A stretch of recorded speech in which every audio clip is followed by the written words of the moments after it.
अल्लाह ने आपको चुना। वो फिर वजाहत करता है कि उसने हमें क्यों चुना। वो फरमाता है वज्तबाकुम। इसका आसान तर्जुमा है कि बेशक वही है, उसने हमें चुना है। लेकिन यहाँ पर चुनने का अरबी लफ्ज़ इज्तिबा। अल्लाह ने यहाँ इसके लिए जो लफ्ज़ चुना है वो बहुत ख़ास है।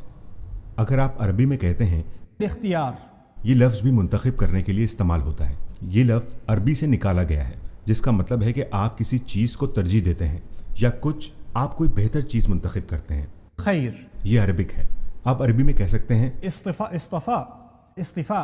या ये कह सकते हैं कि आप अरबी ज़बान में जो एक लफ्ज़ से निकला है, पाकीज़गी। जब आप कोई चीज़ मुंतखब करते हैं तो आपको किसी को वजाहत देने की ज़रूरत नहीं कि आपने कोई चीज़ क्यों मुंतखब की है। मिसाल के तौर पर जब आप ख़रीदारी के लिए जाते हैं और आप एक नीली कमीज़ ख़रीदते हैं, आपको किसी को साइंस की वजाहत देने की ज़रूरत नहीं है कि आपने नीली कमीज़ ही क्यों ख़रीदी, आपने सफ़ेद क्यों नहीं ली। ये मुकम्मल तौर पर आपकी मर्ज़ी है। लेकिन जब आप इज्तिबा कहते हैं जो कि अल्लाह ने यहाँ मुंतखब किया है, जब वो वजाहत करता है कि उसने मुझे या आपको मुसलमान होने के लिए क्यों मुंतखब किया है। जबू। ये लफ्ज़ असल में अरबी से निकला है। अरबी ज़बान में कदीम अरबी में इसका लफ्ज़ टैक्स वसूली के लिए इस्तेमाल होता था। गुज़िश्ता दिनों में वो लोग जो बहुत पैसे कमा लेते थे उन पर टैक्स वाजिब हो जाता था।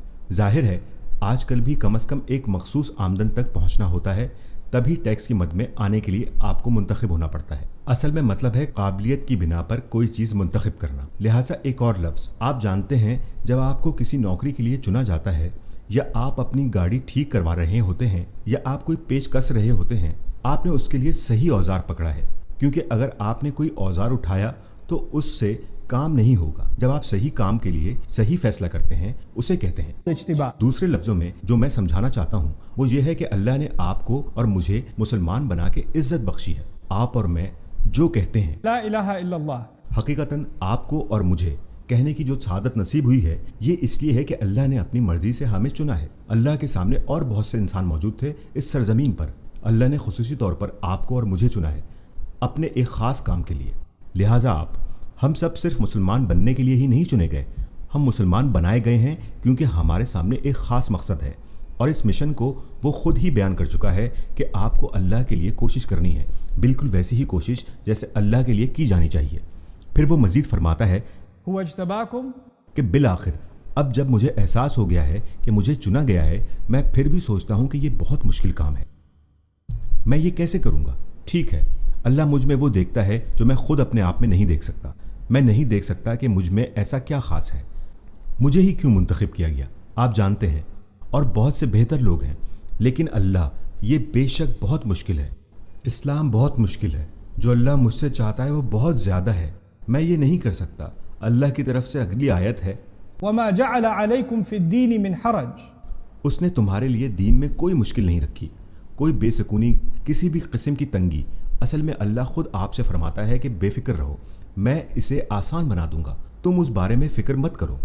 तुम सही आदमी हो इस काम के लिए, तुम सही औरत हो इस काम के लिए, तुम ही चुने गए हो इस वक्त, इस दिन, इस ज़माने के लिए। आप जानते हैं, आप जब अपने इर्द गिर्द देखते हैं, मुसलमान मीडिया की तवज्जो का मरकज़ बने होते हैं, सियासी पागलपन का।